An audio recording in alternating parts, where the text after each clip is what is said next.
Yeah, I think we are live. Hi, good Hello. morning, everyone, and good morning, Nikhil. I'm really excited to talk to you about PostGIS. That this particular thing has been one of my favorite topics to explore, and it is one of the topics where, like, as deep as I go, I realize that I don't know anything about it. You start doing Postgres, and you realize, hey, like this is a completely new dimension. Storing millions of data points or storing even polygons, ever changing data sets, getting the data updated from so many different sources, and then Hmm. visualizing it onto the front end. On top of that, there are obviously a lot of optimization that you can do, security concerns and all. So I think today's topic would be really interesting for people who are getting started with PostGIS. They have a little bit of understanding of what Postgres is, but wants to know what is PostGIS, how it works, and specifically people who are into development but they don't know a lot Hmm. about GIS. And when they come across this kind of scenario, this is personally what I have also seen is that it becomes difficult to understand how to store geospatial data and make a lot of Yeah. sense out of it. So yeah, I think I'm really excited. And for the viewers, Nikhil is one of the very few people that I have known for a long time in GIS, and in fact, like he's one of the people that I approached in the beginning of my GIS career, like how exactly we should move forward. And he has been absolute amazing guy in terms of support. He does a lot of work for Data Meet as well. And yeah, really excited, Nikhil, to have you. And thanks a lot for Thank taking you. time out on Saturday morning. So yeah, if you wanna go ahead and share the screen, that'd be great. Sure. Hi, Krishna. Hi, everybody. Thanks a lot for this. So and first of all, apologies on my part. I have not made any slides or PPT as such, but I'll give you guys a quick typing run through of what we're going to do today. I'll just share my screen. Yeah, and If it has PS, like loaded. after the recording, the document would be available for Yes. anyone who wants to just have a look Yeah. at it. So So let me my screen. sorry. Go All ahead. right, Go ahead. so we can see the screen, and I'll be off the screen now, Nikhil. Yeah. If you need me, you can just give me a shout out. All right. Sure. Sure. Okay. Okay. Thanks, Yeah. Krishna. So, hi everyone. So right now it's just an empty screen. Let me try to increase the zoom so that we can see it better. So first all, we'll see how to spin up or deploy a local PostgreSQL PostGIS database on your computer without having to install it in the main installation thing. And Yeah. we'll do it through Nikhil, I'm, Docker. I'm sorry to interrupt Yeah. in between. If you can go a little bit more bigger in terms of font size, that will be Yes. great. Uh, Yes. it's easier Do for that. everyone to read. No, probably you can Maybe I do. think it's better if I just increase the font directly or just a second. Yeah, probably that will be easier. Yeah. Perfect. Perfect. Yeah. All right. Thank you. Okay. Um,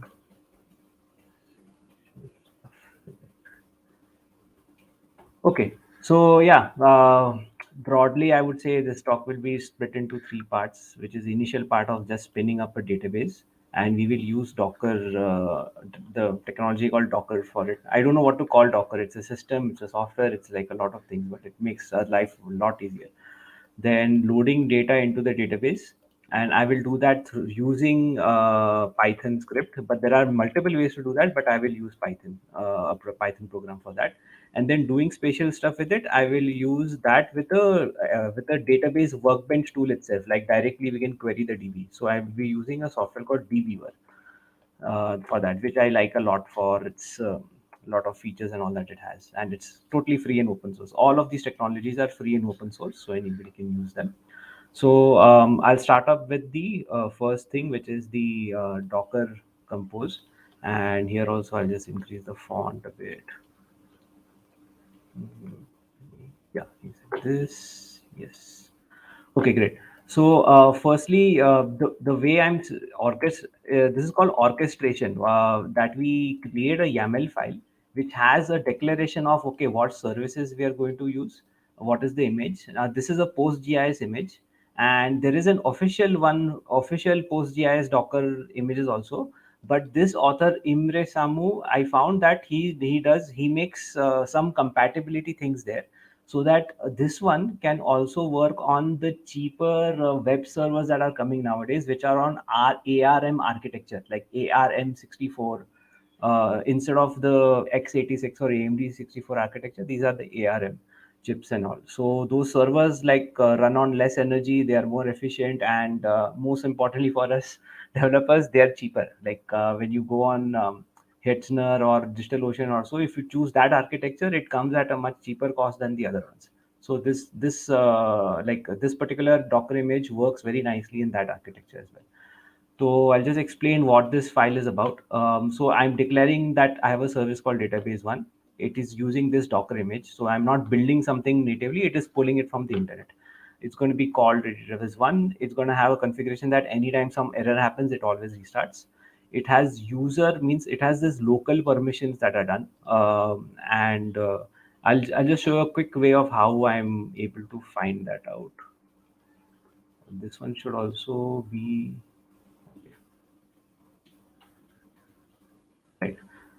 If I just type ID in my computer, I can see what my UID is and the GID is. Those numbers I have to make sure that they are here, so that whatever the service does, right, it the files that it saves, it should be in the same permissions as my user. That way, I don't have any sudo and all other problems related to permissions.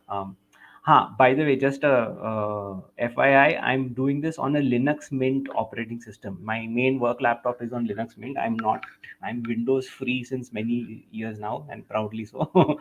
In fact, when I bought this laptop, I saved 10,000 rupees by just opting out of Windows. I had gone to the Lenovo store and done a custom thing. Sorry, that was just a side thing, but just for all the people out there who are going to buy a new laptop, you can save 10,000 rupees by opting out of Windows. So it's not like you have to buy a Windows laptop and then install Linux on it. You can do directly. Okay, then ports. I'm going to expose. The very good thing about Docker is that you can, no matter what your service is, you can say which port you want it to be available on. So the right side is the internal port inside the container, and the left side is the external port where to the outside world how it will be facing. So what I've done is, instead of 5432, which is a default PostgreSQL ka port number, I am going to deploy it on port number 9000. I can choose any number here that I want. This one is fixed, the right side, because that is the internally how this particular image deploys. Then environment variables I'm doing. When this one deploys, it's going to start up with a certain database name, a certain master username, and a certain master password. I've just set up some dummy credentials. You should set your own proper secret ones. Then volumes. This is very important. By default, Docker runs in a transient manner, means everything just runs kind of like in the memory or in some temporary files, and if you stop the service, it forgets everything. So it is like, oh, what's the Gajni? So by default, Docker is like Gajni. The next time you start it up again, it will have forgotten everything that happened the last time. The way you give it a memory is by specifying persistent volumes. So in the volumes thing, what I've done is, again, this is split into left and right by the colon sign. Okay, the colon sign is very important here. It just splits things left and right and all. So here what we see is, in the left side, I'm specifying a local folder on my system in which the data has to be stored. On the right side of that first colon, it is showing the corresponding folder inside this Docker container that is going to be mounted. So this is like a mounting thing. It's imagine that it's like a pen drive that's inserted into your computer. So udhar pe whatever the location is where all the data is being stored, that one you are then mounting into your local folder. And finally, I'm specifying, this is not necessary, but it is good to do it as a declarative way. I'm specifying that the permissions here will be read and write. So R and W. Therefore, this one is going to be mounted on my computer as a read write thing. And whatever database, whatever the data that is stored in this database is going to then be written onto my local disk, on my local folder. And finally, there is one command. This is also not compulsory to do, but we do it. We do mention it because it lets us customize some things. Like, for example, if you want to increase maximum connections or decrease them, there are many other options. So this is just boilerplate code. It's good to have. Finally, a health check, which is also good to have, wherein, okay, I have to change one thing here. Yeah, user and database is here. Yeah, yeah. Sorry, this was copied from another project. So in the health check, what we are, this is again a boilerplate code that I got from the same places where I got these Docker images. This one keeps checking every 5 seconds whether the database is healthy or not. And in case it is not healthy, then an error message comes up and the status in Docker then updates itself to show that, okay, there's a problem here. So you can find out if there's a problem. So, okay, this is the way it is set up. Now, I don't want to go too much into what Docker Compose it on, and I think I already spent more time there. So I'll directly just deploy it right now. So I have this, I have the Docker Compose YAML. The way I deploy it is Docker uh, Compose COMPOSE compose up minus d minus build. No, I don't need minus build. But okay, let's just put it. And I'll just run this program. Oh, and it created already. So it is started. The way it works is minus d means it should run in the background, which means this terminal becomes free for me to do other things. It doesn't keep printing logs there. Build is there in case there is something in here which is like new code that you want to build. It wasn't necessary here, but it's just by habit I just included. Now the next thing I'm going to do is logs. So Docker compose then logs and minus f. Logs minus f means it will print continuously logs. Something went wrong here.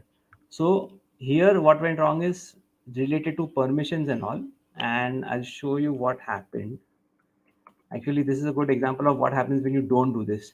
This persistent DB data, I had not pre-created it. So this is one big like catch you, got you type thing, gotcha type thing that's there in Docker. It's an annoying thing, but we have to keep doing it. We have to pre-create the data, the folders where we want the data to be stored. Otherwise, what happens is by default, Docker is running with root permissions. It has created in root permissions, and then it tried to write data to it using the local permissions, and so things went for a toss. So I'm gonna have to do this sudo rm minus rf versus. I'm just gonna delete this folder, and I'm going to recreate it. Oh, I should also actually just stop it right now. So Docker compose down is the way for stopping the whole thing, removing. Um, it did not get recreated. Good. Mkdir, and this is the folder name. Right. Now let's try running it again. Docker compose up minus d build. And now let's see the logs. So this is why it's very important to always keep checking the logs. So now if I see the logs are like, okay, it has started up, it is now ready for listening to accept connections, and that way the logs, the database is ready. And I can get out of this because it's just running in the background.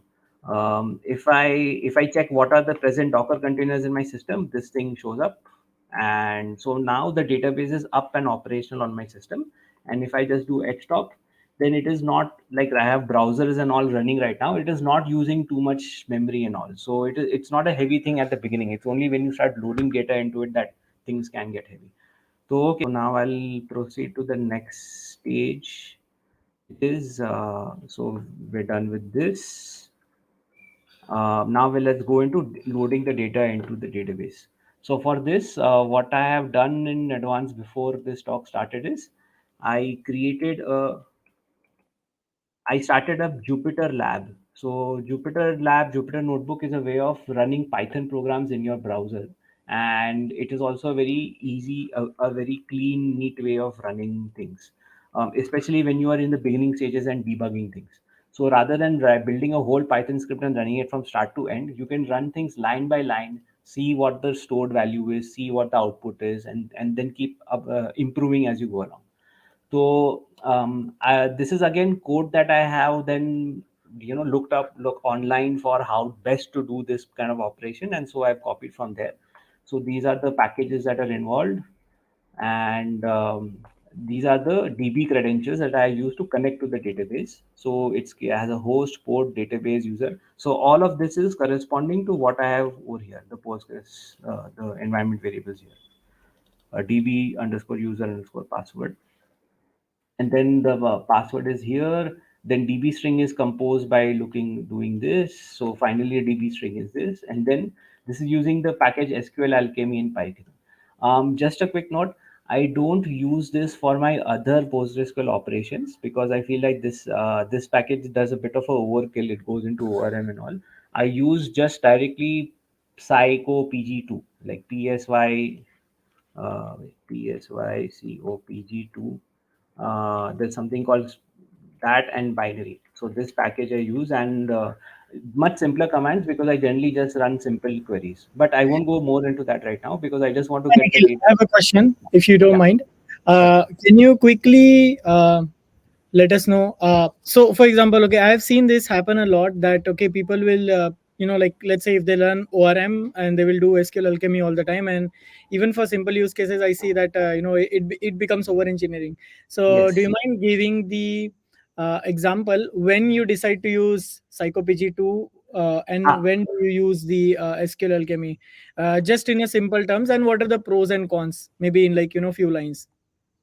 sure, sure.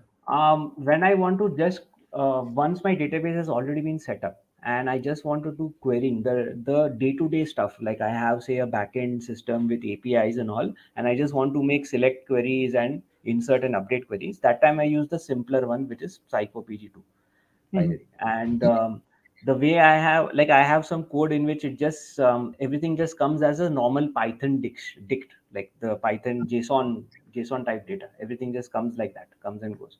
So it's very nice in that way.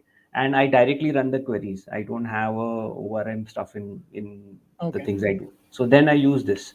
When but when I had to load entire shape files, like directly into the PostgreSQL database, I found that GeoPandas has a very good way of doing it. But to make it happen, GeoPandas requires an SQL Alchemy object, and Correct. because of that, I have to do SQL Alchemy. Okay. So the only reason why I'm having this right now and not my regular Psycho Mhm. PG2 is because I'm having to do GeoPandas. Say I'm having to dump an entire shapefile of data into a database. Okay. Okay. Great. Thank you. Otherwise, if yeah, cool. So okay, I'll just go ahead and create it. So I have loaded up two shape files. This is the recent the this year's parliamentary constituencies data. And this was also that kind of crowdsourced over data meet. Like I had posted a query, and then one person named Arun had replied back with these shape files. So I got it from there. And another one is reverse.shz, which I downloaded from here. Uh, I just googled online and I found that government of India has a shapefile of rivers, which is like polylines, line format data. And I was not able to find for this talk some point data.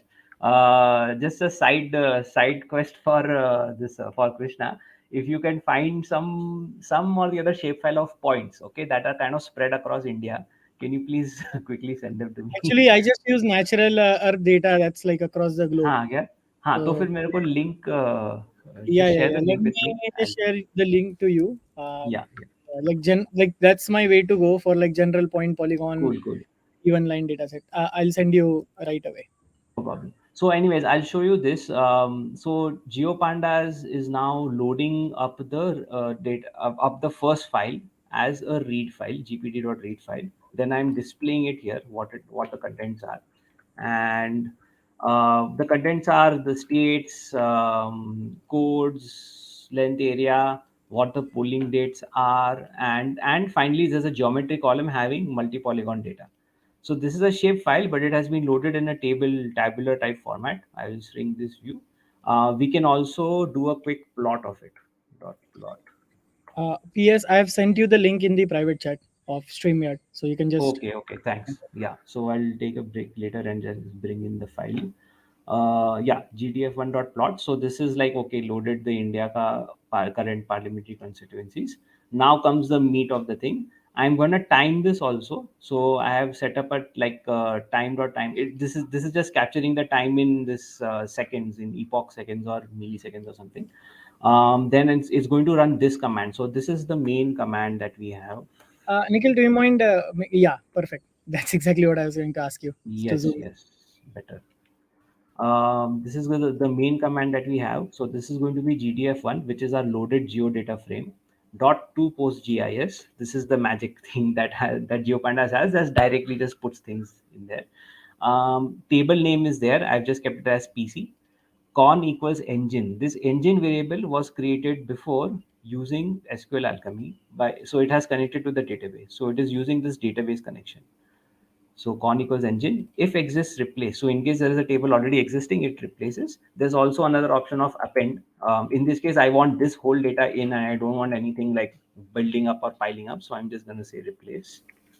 Okay, and chunk size. Okay, let me bring this down to. So chunk size is very good if you have a lot of objects. So supposing there were like say 1 million objects in this data file, then it would make sense to do it in chunks, so that it doesn't, while processing, it doesn't crash your computer and stuff like that.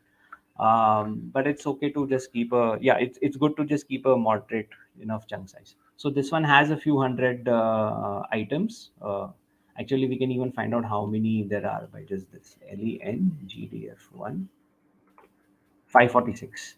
So it's going to be doing it in 6 chunks because I've set the chunk size to 100. Then time, again, it's going to record the time. So before and after, it's going to record the time. Then it's going to calculate the time taken. And then there's a print statement saying that, okay, this many rows got uploaded to DB in this much time. So I'll just run this. Let's see what happens. Oh, that happened much faster than even I expected. So there it says that uploaded this much in this 1 second, done. So this is done. How do we check whether it's there in the database or not? Let's check that sometime later. Right now, let's quickly do the other things also. Read file, file 2, df2 dot. If you see, these are shapefiles, line network shapefiles of rivers in India, and I'm going to put them also here. This time, let me just do a very simple command. So I'll do gdf2.postgis and rivers. All right, and it's done. All right, so now even that database is loaded. So just a sec, let me just quickly stop for some time. I'll just stop sharing the screen. Let me see. Yeah, okay, Krishna has shared with me this. Thanks a lot, Krishna. I'll just try to quickly get that.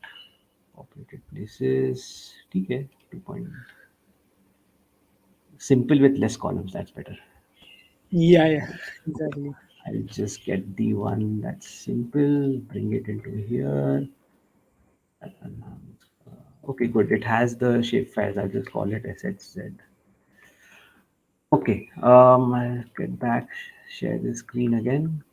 Present, share screen, entire screen here. Yeah, great. And we have the other file here. Okay, and so file 3 equals NE tab. Tab is very useful. Just press tab, it auto completes. If the same file is, there's only one file like that here. So now GDF3 equals GPD dot read file and file 3 and edit GDF3 dot to post this and places. Let's just call it places and the same command. Rest of it is same. Call it and it's done. So just to preview what it was about, what it was having. Let's see. I think this was world over, right? So yeah, it has dots from around the world. So all of this is there. So now let's see. We have now loaded the data in. All right. So this stage is also over. We have now loaded the data. Now next, let's go to dbeaver. Now let's start exploring the database. So I'm just gonna spin up the dbeaver application installed in my computer. So this is the dbeaver community edition, and I don't know how to make this bigger. Oh God. Krishna, just experiment. I have this thing in Ubuntu by which I can increase the zoom of the screen. Are you able to see a bigger thing like, insert box following the mouse? Is that Uh, happening right now? yeah, I mean, like I can see your screen is like zoomed in, and I can read it like Ha, properly. Like I can read it ha, very good. Great, great, perfect. great. So I'll do that, although it might be a bit disorienting because this is like, it's going to be keep following things. So I'm gonna create a new connection. Um, just a second. Let me just delete this one. Delete. Yes. Okay. Yeah. And create connection. I'm gonna choose PostgreSQL. Sorry guys, this is gonna, it might be a bit jarring for you because the mouse is, it's following the mouse. PostgreSQL next, but this is quite important. Okay, the host has to be localhost. Let's quickly flip over to the, yeah, here. It was, sorry, this was already big enough. Yeah. DB underscore this underscore that. So I'm just gonna put it all. Database is Postgres underscore DB. Port number was, if you remember, 9000 that we had kept. Username is Postgres underscore user. Password is Postgres underscore password or something, right? Yeah. Copy paste. Yeah. Very important thing, very useful thing here, test connection. Test it. It says yes, this is it's connected, which means it worked. Then connection name में जाके just give a test, Jio Bharat, and I'll just press finish, and there the database is connected. I'll quickly just sorry, I have to kill the other thing. Yeah. So this database is connected here. If you just keep opening the first item here, it's a bit confusing, but if you just keep opening, you'll get to a place called tables, and there it will show. Huh. So here it is showing PC, places, rivers. So these are three tables inside this database that seem to be already loaded, and it is showing how many bytes or something like that it takes. So I'm just going to double click on one of the tables and show its bytes. I'll just zoom out a bit.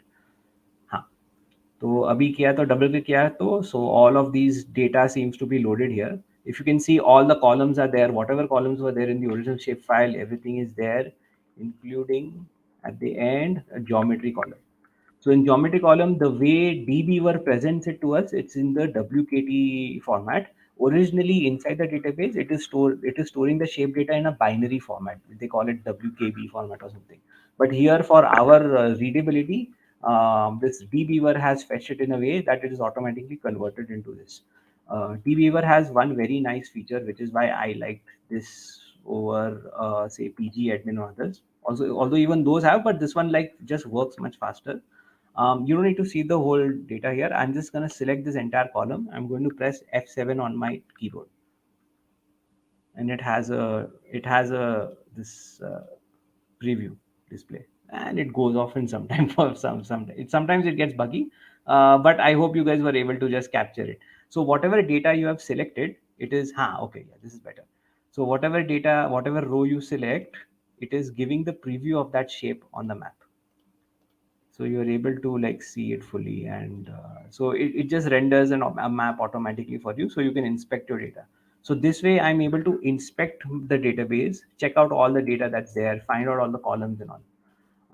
Just for the sake of the people who want more details of this, the way Python created the tables is a very blunt way. It is just directly taking all the text columns as just raw text thing, which is not a very efficient way. You would rather use a varchar thing with you would fix the maximum number of characters. But since we just did a direct dumping of the database of the shapefile into the database, this is what it has gone with.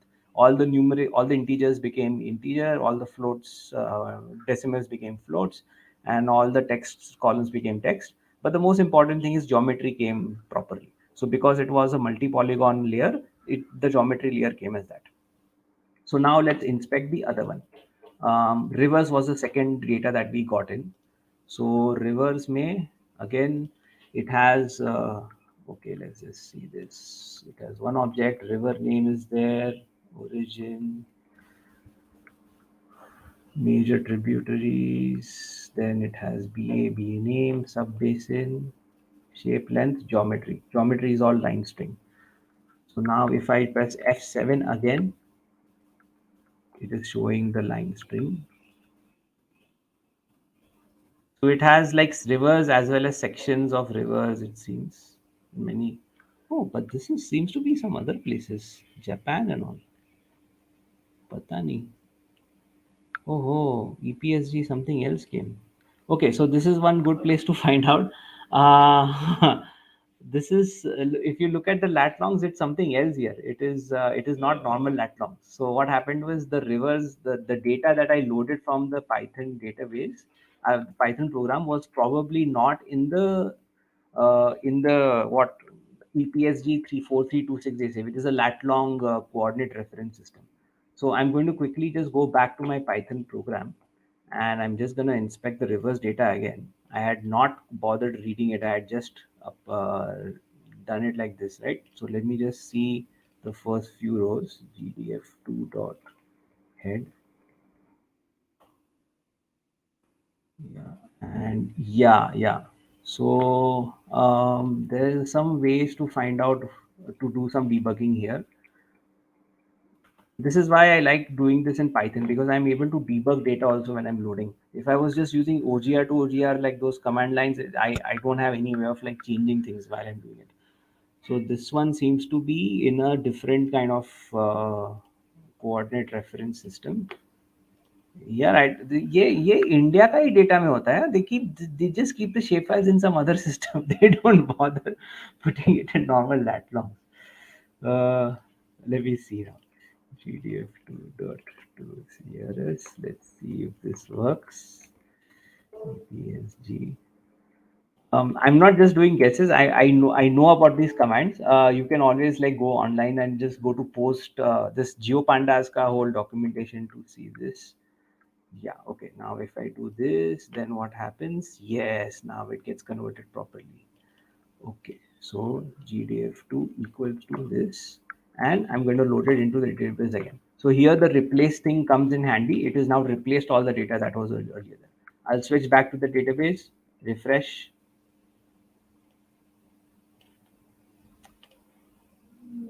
Now things are much better. I'll just zoom in a bit.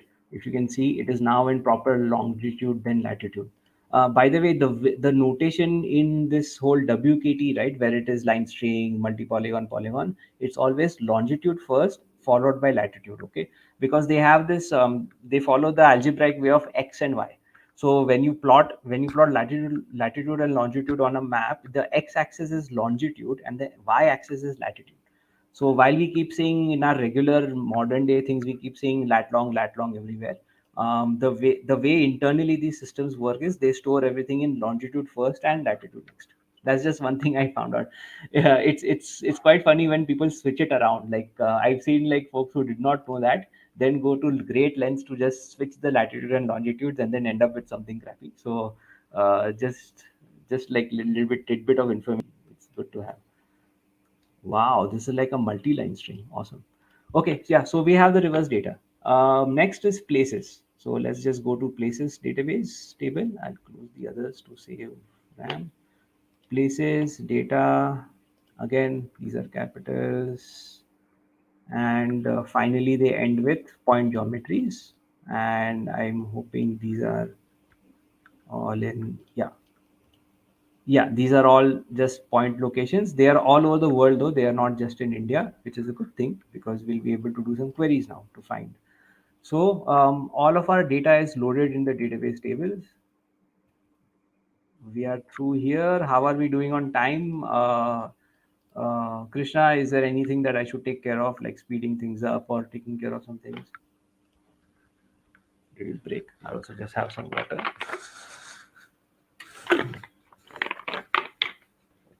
Okay. So we're seeing dviewer. Now we want to do spatial stuff. And by spatial stuff, I'll show you what I mean.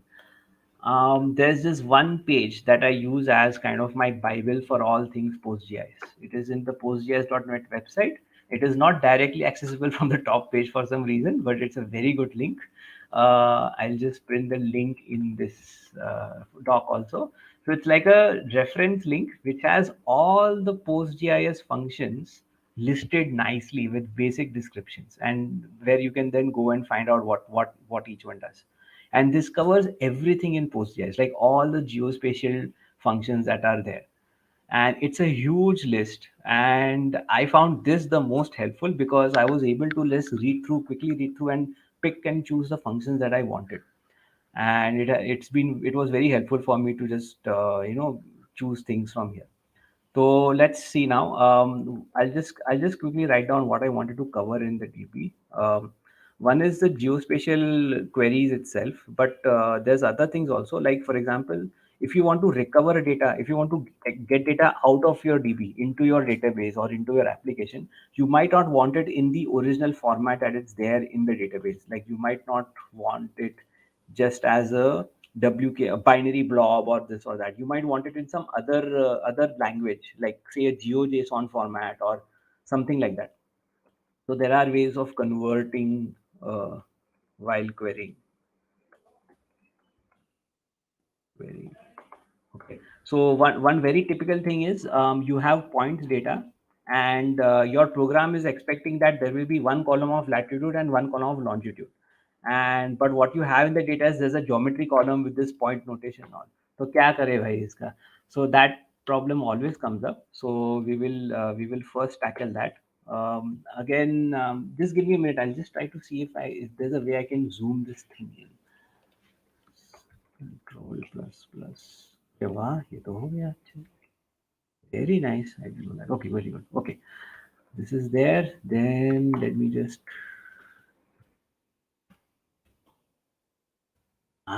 Excellent, excellent, excellent. Okay, okay. So when I press Control plus Enter on the database name, it opens up an empty SQL workspace. This is like my Scratch place where I can write up queries. So I'll just do select star from places.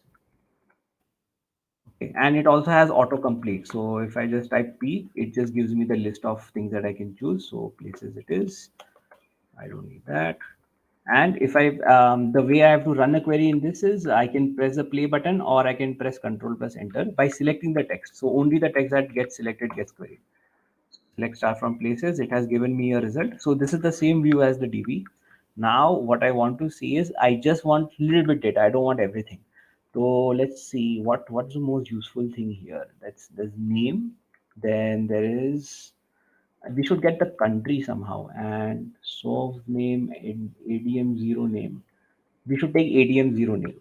So select, it's a bit smaller. Select name ADM0, and it has an autofill. So ADM0 name from places. If I do that, there it has just the place names and which country it is in. And then after that, we want the latitude longitude, right? So yeah, that was there. So lat long. If I just do geometry, this is not what we want, right? This is, we want like lat and lon, another one separate column. So again, I'll go back to the reference page. What I found there was st underscore as. So whenever you are querying, um, st as, yes, as. st underscore as is the prefix for all queries where you want to do a select query and you want to extract data out onto your into your program, and you can just convert whatever that geometry is, you can convert into something or the other. So that is as, but for just getting lat longs for point data, there is st underscore x and st underscore y. Not these one, yeah, these guys. Simple, x coordinate and y coordinate.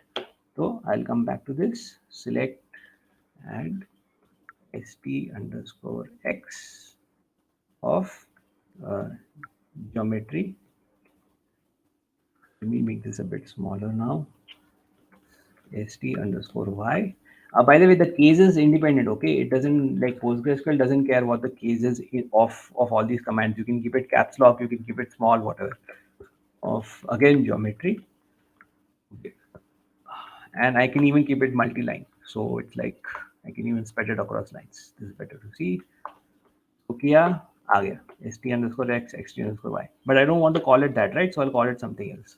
As is for alias. You can even just put the name itself, but it's good to keep as because it's more readable. As longitude, sty as lat. Okay, and in your conventional thing, we want to see latitude first and then longitude, right? So let's keep it like that. So now we have the data as lat and long. And a very nice thing about dviewer is, if I'm doing a query and I have this data and I want to export it, we I don't have to write a separate Python program. There's this nice export data button here. I'll just click it. I'll just say CSV format में मुझे चाहिए. Next, do all the other things. I can even say copy to clipboard. Proceed. Done. हो गया. I'll come here, and the entire data has been exported in CSV format, which I can just save as a CSV file. So that's why I Uh, love this software. It's very that nice. Yeah. One thing probably that I think, Nikhil, I would like to tell over here, as you mentioned, a few moments ago, that it doesn't matter like what is your caps and all. Hmm. But many times I feel like I see this kind of thing is that when the column name is capital, like if it starts with capital, then it'll have like double quotes around it. So a lot Yeah, of yeah. time I write the query and I'm not able to figure out like why it's not working. And later Yes. I realize that okay, like it's like it's just missing that double quote. So for the sake of sanity, and I would say as like to avoid any errors, I will now always do like whenever I try to write a column name, I will always write it in double quote so that it Uh-huh. doesn't matter if it is there or not, it'll the query will still work. Yeah, So yeah. yeah, I just something agree that with you I've on done that. that way. Yeah. Yeah, yeah. So what I've generally done is I've just made it a strict policy at my end. Don't use any caps lock in column names. So I I just mean, keep it it's simple that fine way. when we design Uh, the table, but yeah, like sometimes yeah, when we it's have to do work with other data and things that other people have made, definitely yes. Yeah, I yeah. agree with you on that. I was only saying that for the function. Sorry, I should Ah, have specified that. This case insensitive is only there for these keywords, like these functions. So correct. all of these functions are the ones which are case insensitive, like all of these guys. ST is collection, num geometric rings, all that stuff. All of these things, number of points, all that stuff. Okay, let's go back to this. So, okay, we have data as this. I'm just going to copy paste this query into our document so that we have it for record. Sorry, where is it here? Right. Whoa, it got copied in the big font. Huh? Okay, so this is just, So yeah, sorry to drop yeah, again. Now yeah. Google Docs actually supports Markdown. So if you do like triple backticks and write it in it, it'll work. No, maybe like you can try to do it. It's not I'll very try smart to. as of now, but हाँ, uh, ठीक है, बाद में कर लेंगे. yeah. Okay, whatever. So okay, this is one query, but this is very basic geospatial stuff. I'll get on to the other things. So we have three types, right? The points, polygons, and lines. So now with I'll go with polygon. So select star from PC, control enter. तो ये सारा आया. Now again, I want this polygon in some other format. So I want say GeoJSON format, okay, because I'm going to use with web technologies. I have to fetch it into my backend and then directly render it, right? So I need this as GeoJSON. So now I'll just go to the reference page and I'll find for an entry of GeoJSON. GeoJSON. There. ST from GeoJSON. No, that's not what we want. I want as. I want it represented as GeoJSON. So ST as GeoJSON. Okay, so this is a function. If you click it, you'll get to see more details and all about it. So let's use that function. So select and let's take the name again. What is the st name? Yeah, select st underscore name, comma. Oh, sorry, pc underscore name. That's a state name. Okay, both pc underscore name, comma, st. Okay, let's copy paste from here. St as GeoJSON geometry from PC. Yeah. And now it's there. So now I have the table in this way. This is a standard GeoJSON notation. It's not, I think it's not the entire file. It's the geometry type. So if I just bring it in here and if I just do format, अरे, ये भाई JSON है यार. हाँ, format. I'm in VS Code software, so it has now formatted this whole thing. So it has given me the geometry type, multi-polygon, coordinates and all. So this is the GeoJSON format of the same shape. The same shape is there in GeoJSON format. This is very useful in the in the JavaScript world and all, like if you want to directly render a polygon and all. So now I was able to extract this data. Originally, I had a shape file. I wasn't in the web. I can't do anything with a shape file. I brought it into a database, and I was able to extract it now. Now, obviously, when you're doing SQL queries, you have it's not just all the data you want. You can just select where, right? So where st name equals, and it's going to be caps lock, right? It is PostgreSQL is case sensitive for values, so you have to be always this thing there. And values are so column names are double quotes and values are single quotes. So थोड़ा वो confusion है उधर. Let's just do this. Right. So it's all Maharashtra. So now basically I got all the parliamentary constituencies of Maharashtra in this kind of format. This I can't directly export as a shapefile, but I can still export it as CSV or something and then use it somewhere. And I have this thing in my program where it fetches this data, then I have it in a nice JSON format here, all that stuff. Okay. Also here it should be, yeah, as shape. It should be like this. So this is your query, and this is our results. And so we are having it all in this thing. So okay, this is the nice shape and all, and the same thing then applies. I'll just quickly copy paste it from rivers, and I just put star right now, and I won't keep this. Let's see what happens. So even the rivers came, and the geometry, the shape came as this type line string. I'll just select only the things I want. Riv name. Okay, so select riv name, and this as shape from rivers. Done. So I now got all the rivers with their GeoJSON nature of shapes. One thing I'll just share a quick tidbit. There's a very nice and useful format for lines called encoded polylines. It is used by all these routing engines like Google, Valhalla, OSRM, like wherever they do routes internally. Whenever they exchange these line data, right, they do this encoded polyline. And there are these open source libraries available where you can use convert it from this format into your normal GeoJSON and all that stuff. So I'll just use that. Sorry, where was I? Yeah, here. I'll just use that format here. st as encoded polyline, and let's see what it looks like. Oops. Multi-line string को नहीं किया क्या? Okay, Foxpass. I have to do it only for places where it's a single line. Multi-line के लिए नहीं होता है. ठीक है, छोड़ो अभी वो रहने दो. But yeah, let's just keep it like this. So okay, so we got this query done. So I think now we've covered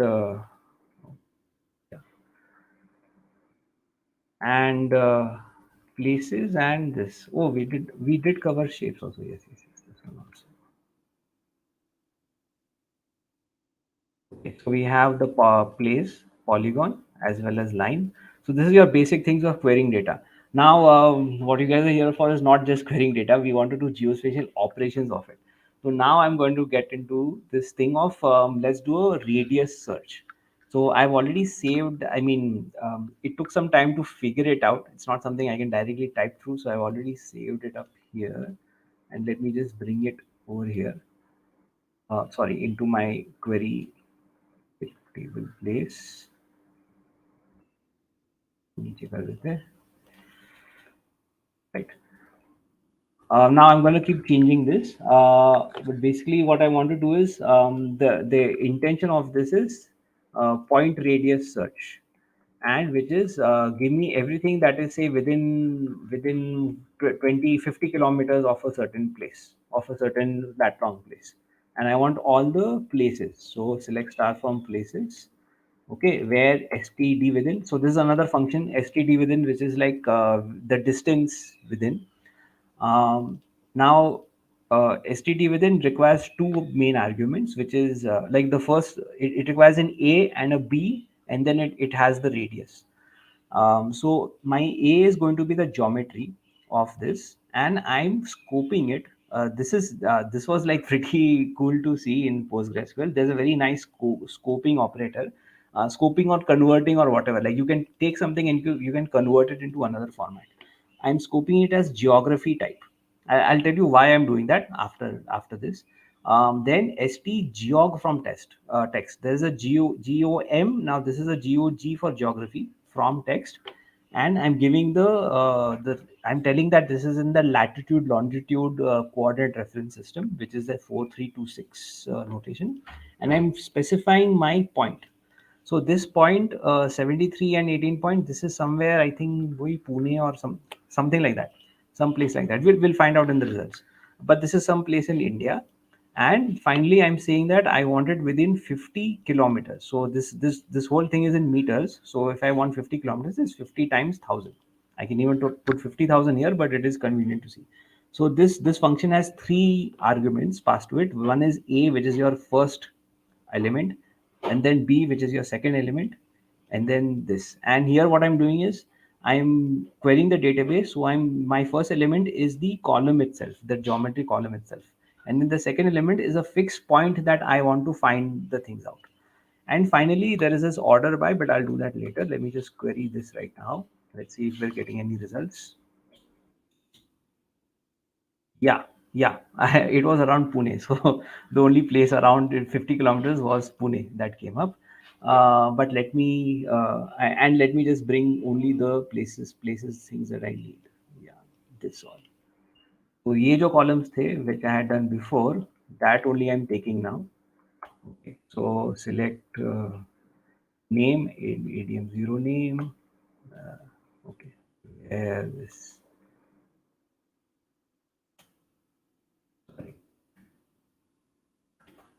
Sorry. Yeah. Now I'll expand my search because I also want to say maybe bring in Mumbai. So around 200 kilometers radius. I don't know if Mumbai comes there or not. Oh yeah, quite some places come. So around 200 kilometers radius of my given point, I found these places. Now these places are there in just the order that they are originally there in the DB or something or the other. They might not have any order as such. I want to order them. I want to have the closest place first and then the farthest place last. So I bring in this order by, and then in the order by, I'm doing a function called sp underscore distance. So very similar to std within, this one takes the first two things as the a and the b, and whatever I did here, same thing I'm doing here. But here if you see, I'm not using gog, I'm using gom. Why? Because I don't want to convert things into meters here. I just wanted to internally calculate the distance and then order it by that.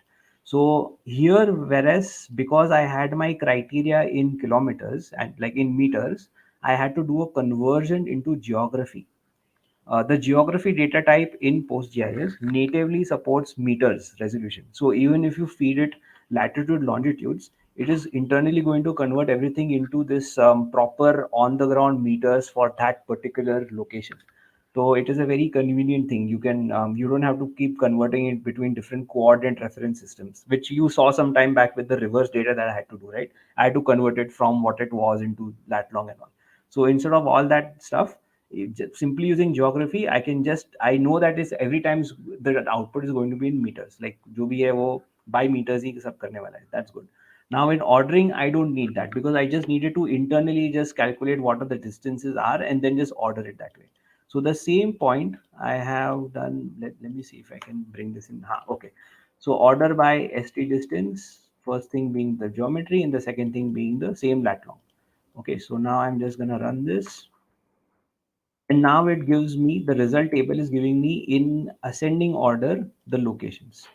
Okay, and I can even do one more better. I can bring this st distance function but with geography into the query itself so that I know how much distance also is there.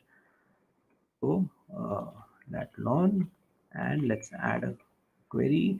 Now these things will now I will now have to convert them into geography because otherwise it won't make sense. But let's show them this as distance. Yeah. Okay, so this the same value that we are ordering by, I'm bringing it here also. So distance, this distance is calculated using lat long value. So it is not having much, much meaning to us. This is like degrees, but it is not in the correct direction and all. So we want to convert this into geography. So ST distance, the entire thing maybe can be converted into geography. I'm not sure. Let's see. Geography. Not sure. I'm just experimenting here, or maybe internally I have to do it. Yeah. Okay. I can't do that. Not allowed. So to go inside geometry का geography इधर and then geom from text कहाँ करते हैं geom from text and let's see what happens.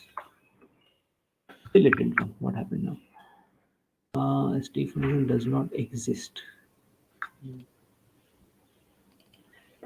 ST underscore geog from text. Something went wrong here. Geometry, geography, ST underscore geog from text. Blah, blah, blah. I might quit on this if this doesn't work out. Okay, so okay, तो शायद इसको यहाँ पे नहीं आया था इसको. I don't know where it does not exist. The function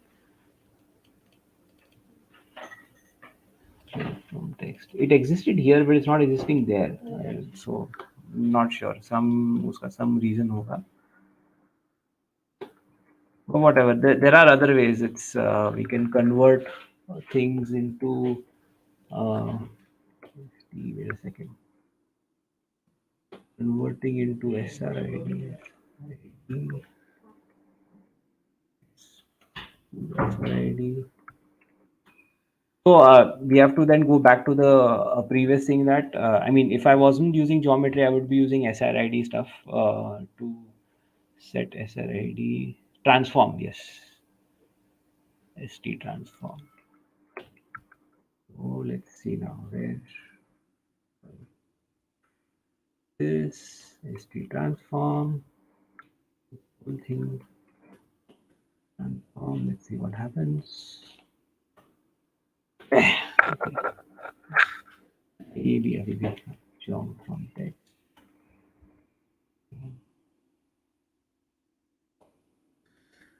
The transform does not exist. Explicit typecast. Transform.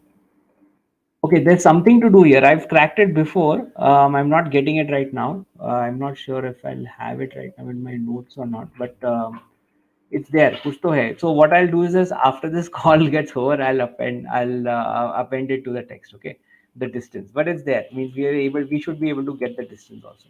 I'll just get it to the query that works. Yeah. Okay. At least we have this. So now this is your point radius search. I'll put it in the doc. And next one we'll go for is point within polygon.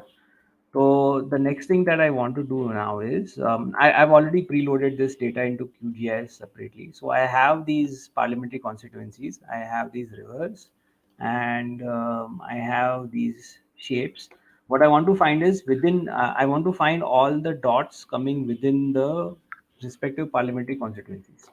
So again, some exploration will happen because I haven't prepared this query in advance. Sorry about that. Let me just go to the reference page. And at many places, this becomes useful. ChatGPT. Okay.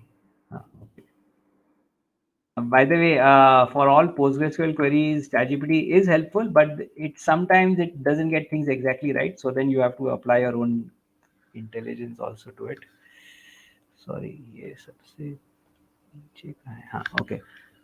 Give PostgreSQL. But yeah, now you'll get to see how to use ChatGPT to make your PostgreSQL queries.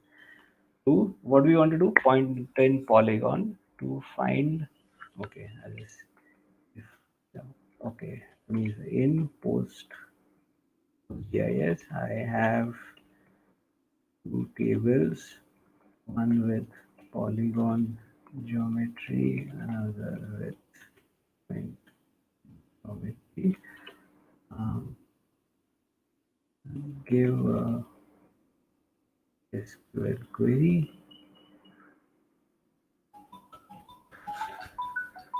Sorry. Query to do point in. Wait, let's do the better. Let's find which points decide within which polygons. Let's see what this guy is capable of giving us.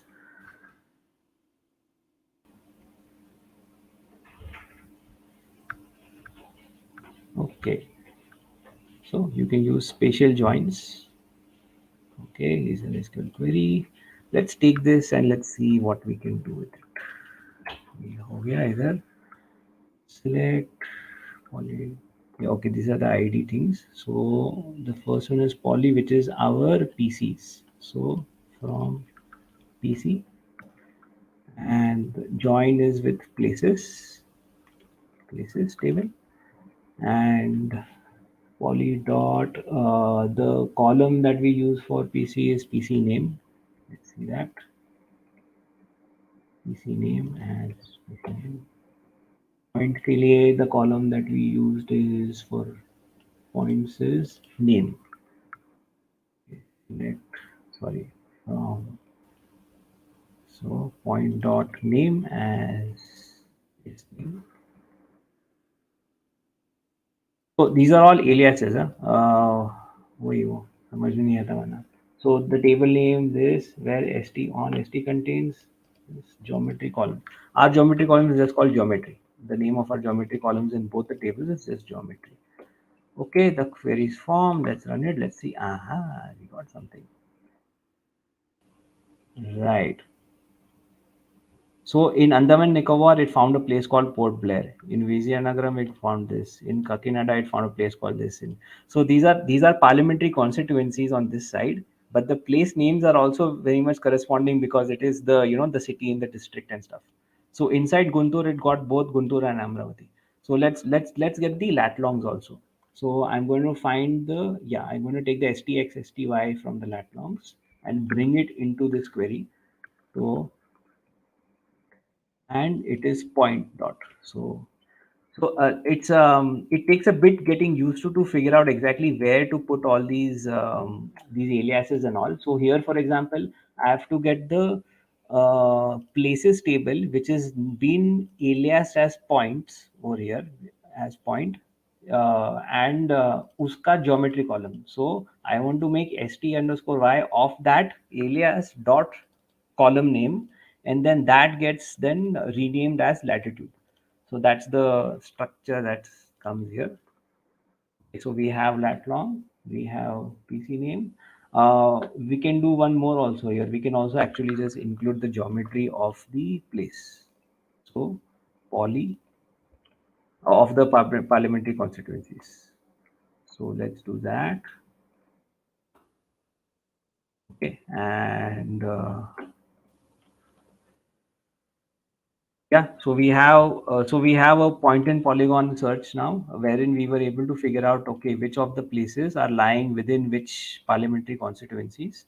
And so if one were to take this and then say render it on a map, we will be able to get these lat longs falling within these polygons. So yeah, and it was also quite easy to get it out of ChatGPT. So I'll just copy the query and I'll also put the ChatGPT prompt that I used so that we can take it as reference. Point in polygon, sorry, and ChatGPT prompt used to get the above. And by the way, it was not exact. I mean, the prompt doesn't give you exact answers. It gives you something that you can start with, and then you have to then do your own innovation on that. Right? Yeah. So this is my ChatGPT prompt. From that, I got something very similar to what I needed, and then I tweaked a few things around in order to get the result. So yeah, so we got point radius done. We got this done. Now let's do something like I don't know with rivers. If you want to do anything, or regarding this all only, Krishna, do you have any? If you have anything, then feel free to jump in. Like if you have any regular queries, most often asked questions, and all like that. I'll also quickly check the StreamYard. Okay, there's no other comment over here.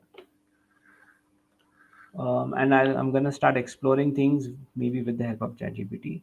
Um, in PostGIS, there is polygons and table and polyline,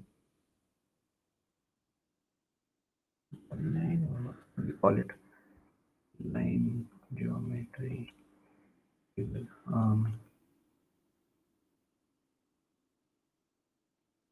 Very fine. Polygons. Each line is crossing.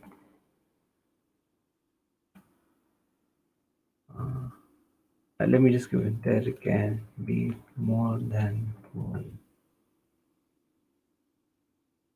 for each line. Yes,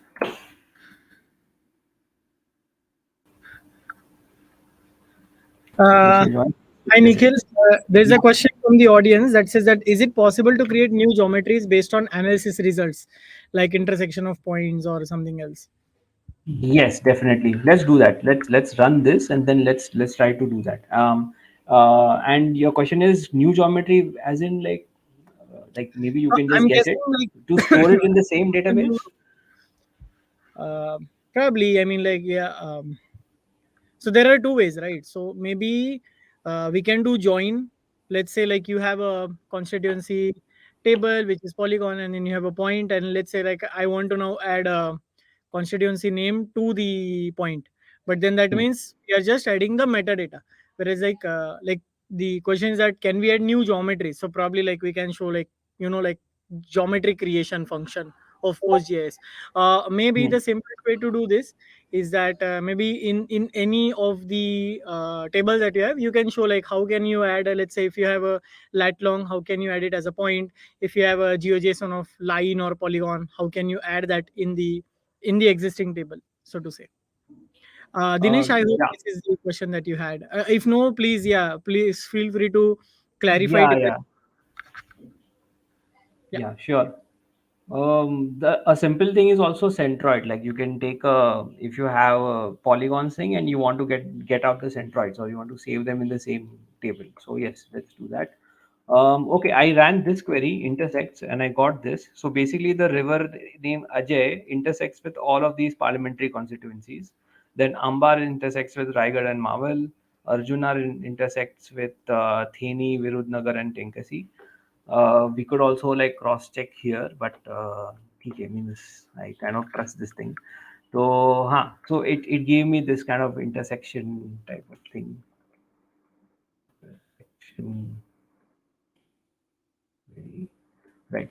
And so I'll just copy this because this is polygon to line intersection. So this is also valuable. And let's then explore the other part. So polygon to line this and ChatGPT prompt was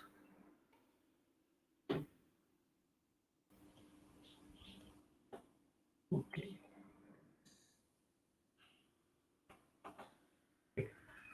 And yeah, so creating things, there could be things like cutting, right? Maybe you could cut the lines as per the boundaries of the polygons or something like that, by which we can clip it and all, uh, things like that.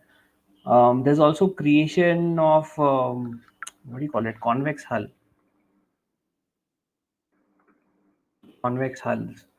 So convex hulls and concave hulls are ways in which you this one say if you have a lot of if you have some points, then it creates the smallest polygon that covers all those points. So that's like called a convex hull, and concave hull is something else like that. So convex hull ka we can do some combination things. Let's see now. St name equals to how about this problem statement? Find all the places that are falling within a particular state and make a convex hull of those places. So let me just try and get that done. where st name is this. So I'll take this query that I had made earlier and I'll join it with point in polygon type thing.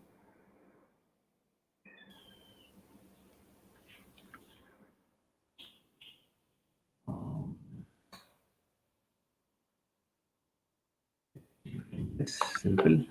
So st contains places, geometry, and st name, and pc dot pc dot pc dot geometry as shape. Okay, I don't need that actually. Yeah.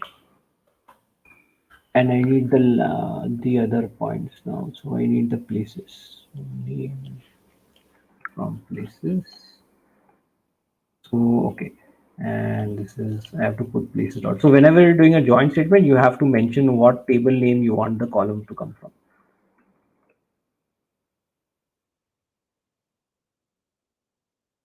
So this and okay, select PC registry name. Is it at on your where? Okay, okay, yeah. Sorry, कुछ नहीं आया सही है.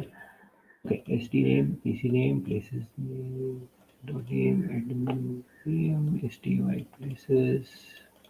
Okay, this is all queries from PC. Join places on st contains places geometry, PC geometry. Oh, other way around. Sorry, it's the PC is the bigger one, right? In contains is like you have to put the bigger guy first and the smaller guy later. So maybe I switched that up by mistake. Ah, okay. So now I have all these shapes in India. Now I'll let me do some transform. So let's see, let's do a convex hull. Convex hull is there, and this works just on geometry, right? So let's see now. We want basis dot geometry. We want this. We don't need the lat longs. We have this. And now this entire thing I'll put it inside brackets. So this entire query, whatever is the result of this, I can put it inside, I can make it a subquery.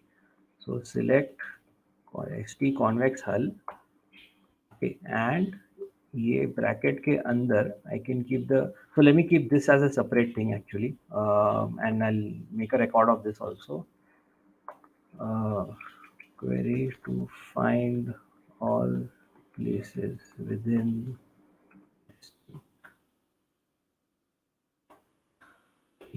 ये तो हो गया, but now I will do this. I will get rid of all the other things and just keep the geometry part.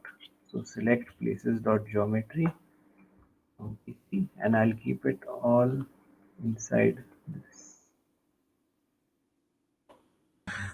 There's another question from Dinesh. It says that similarly, can we add new attributes based on analysis? Example, can we search and add point count attribute to polygons covering points within? Yeah, I think this can be That's a very good. Yeah, yeah. yeah, that's a very good thing. Let's see. I don't know if this is working for me. If it doesn't, then I'll go to the point counting. That's actually very good problem statement. Geometry, comments, Probably for this, like you can also pull the natural earth countries polygon data, because like you have हाँ हाँ points across, and syntax then you can do that's polygon as well.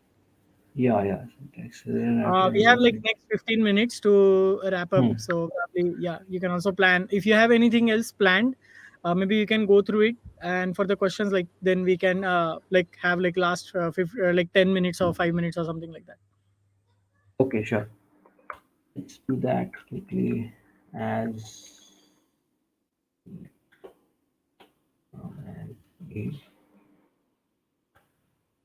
a right. But convexal geometry didn't. Okay, the convexal thing didn't work out for me, but the count places count thing is a better question. So let's just go back to that. Right. So I had this earlier. Now what I'll do is I'll do a places count where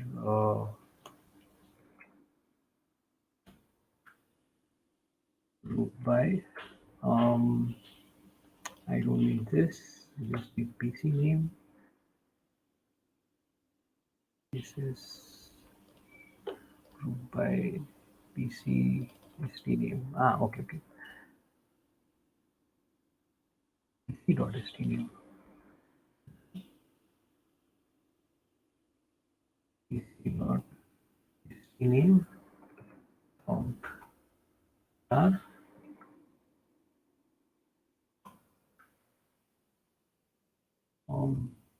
Join places. Where you don't need this now.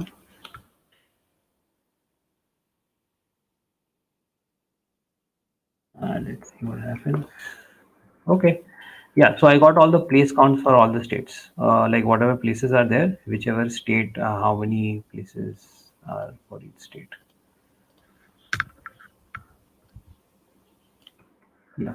And I could have even done for parliamentary constituency, but state was even better, right? So it was able to just count up all the places. Not sure if this is exactly, yeah, I think it is. Because if I look at the data itself, yeah, around Maharashtra, there must be kind of like 20, around Gujarat, there must be this many and things like that. So, okay, this is count inside, yeah, one. In this case, it's even groups of polygons. It's not even this. It's not even the parliamentary constituency. Like the polygon itself was of peace parliamentary constituencies, but then they were grouped by states. So then we were even able to do the counts by states. We could even just do this count by the PC name, for example. PC name, PC name here, there, and go. Therefore, it is like giving within each constituency which all is there, but this doesn't make much sense, right? So better use state name. State name.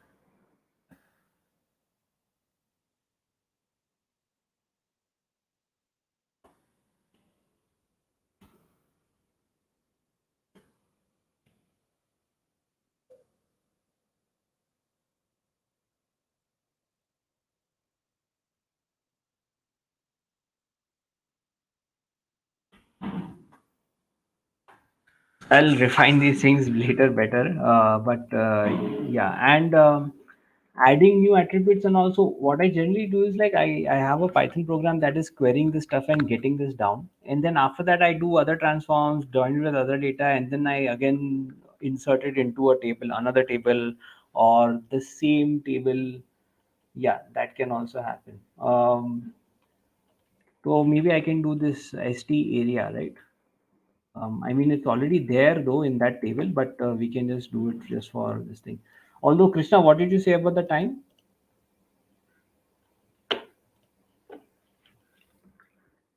Yeah, yeah.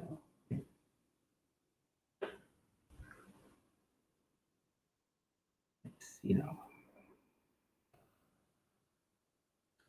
Let's see area of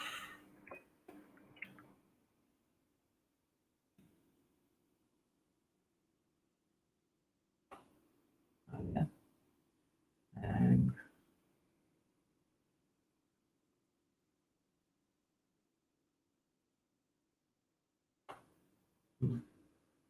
this is in square meters, the respective area of all the states. And if we wanted to insert it in, it would be like insert into. So first, I would have to create a new column in the table, and then do the insert operation, wherein I would say if I had to do, I'm not going to execute it right now, but if I had to do this, it would be like this: insert. Although I don't know, I mean, I generally don't do direct such transforms within database itself. I generally bring it out onto the table and then I do update statements and stuff like that. So I'm not sure how this will go, Yeah, I think but that's a good practice. I agree. Like You should first create the column and make sure that you are giving the correct column type and all, so that you Yeah, omit the not required stuff, and then you just yeah. do update, like set the thing. Yeah, but there are ways to just insert, take query things from one table and insert them into other. वो भी है. But ठीक है. Yeah, one good way is like supposing you have the full India data or full world data and you want a table having just one specific area. So you can do a query like this where you say you're getting things only for say the state of Maharashtra. You clipped things and all, and you found out all the places that only come in the state of Maharashtra, and then insert that entire thing into a new table that you created called Maharashtra. So yes, that kind of stuff is doable. Uh, but anyways, I think we can stop here. Like there's a lot of such transforms and everything that keep happening. So I'll encourage you guys to just refer this documentation, and also just keep asking things on ChatGPT. It will give you some or the other lead. So if you have a problem statement, try forming one and then putting it into this. You will get some lead, and then that you can then follow up. Like you can find out, okay, acha ye function hai. Then you can go read up more about it. And obviously, before ChatGPT came along, we had Stack Overflow and other things also. So Stack Overflow GIS is there, which is really good. gis.stackexchange.com. So this is also a very good forum. It is in the Stack Overflow network only, but this is dedicated to GIS. So there's like bit of less crowd over here, but there's some pretty good question answers that get posted here also, and very value, like very kind of high tech type of solutions you might be able to find in this forum, or you might be able to find answers like that. Point radius. Create a radius search. Yeah. Then there's PostGIS. So yeah, a lot of such things you can keep searching and finding out. And yeah, there's a whole lot of things. But yeah, let's pause here. We have. I'll do refinement on this, uh, and I'll try to create the things properly. And so this video is gonna come on YouTube, right, Krishna? Yeah, yeah, yeah. So it'll be on YouTube, and the document that you're sharing will be available on the Geo Bharat's talk page that we have for this one. So let me also put that in the chat for if anyone wants to refer to that. Yeah. So Yeah. yeah, great, great. Thanks a lot, Nikhil, for doing this. I totally agree that it's always challenging to do live coding, but I think that's the best way for anyone to understand how things work, because like that's where you actually get into a lot of problems, and then you try to debug, which is essentially the skill that you need to have a to become a programmer and to have a good holding of something. So it was great talking with you, and I hope I will again. Um, Call you for another awesome topic just like this one on GIS. Do you mind Okay. letting people know like what kind of work that you do Sure. on a day-to-day basis?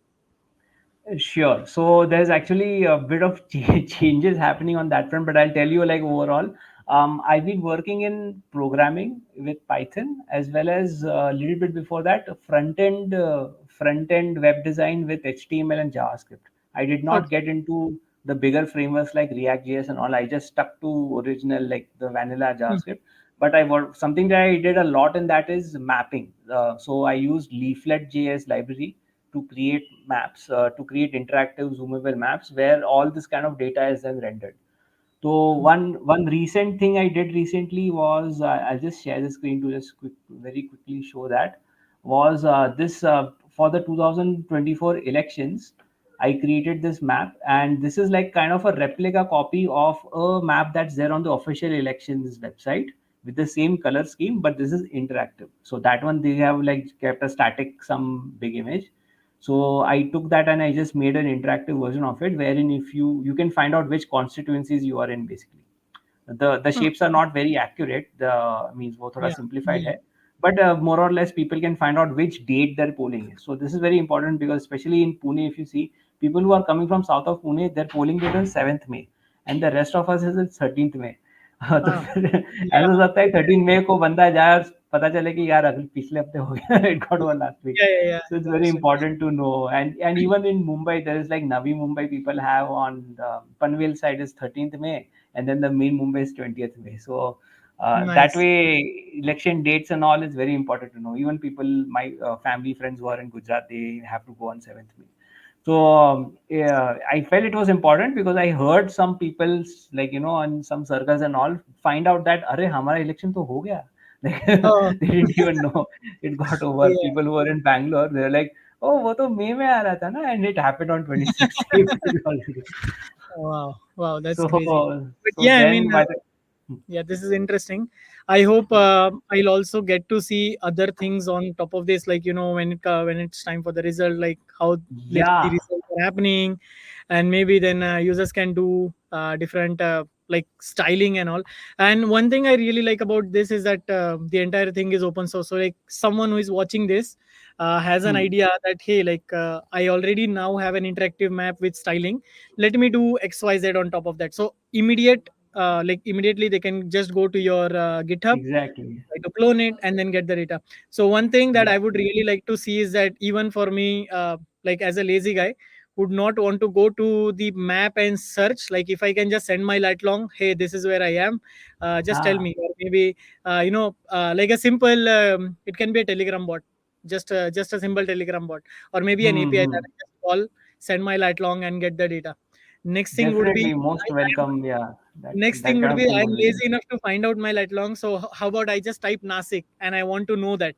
Like then it'll actually Ah. go to open like the open source geocoder, find out the lat long, go to your service, get the data, and do. Yeah. So yeah, I would love to see someone working on it. But anyways, yeah, thanks a lot for doing this. And what is the best way for you to reach out? Like if anyone wants to talk to you. Yeah, my website is nikhilvj.co.in, and I'm not very active on social media as such.